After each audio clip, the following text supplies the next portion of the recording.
জয় গুরু বন্দে পুরুষোত্তমম পরম প্রেমময় শ্রী শ্রী ঠাকুর অনুকূল চন্দ্রকে একদিন একটি মা বললেন যে ঠাকুর আমার মনে হয় সবই কিছু বরাতেই হয়, ভাগ্যটা শ্রী শ্রী ঠাকুর বললেন যে আমি মনে করি ভাগ্য মানে ভজনা, আর ভজনা মানে সেবা।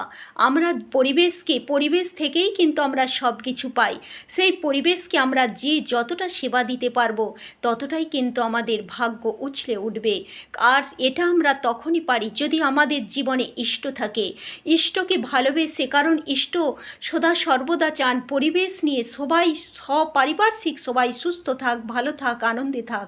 তাই ইষ্টের কথা ভেবে, মঙ্গলের কথা ভেবে সে যখন সবাইকে ভালোবাসতে যায়, সবার মঙ্গল করতে যায়, তখন সেই সেবার গুণে সেই তার সব কিছু ভালো হয়। আর সেই অভাব মানে ভাবের অভাব, যার মধ্যে ভাব থাকে ইষ্টের প্রতি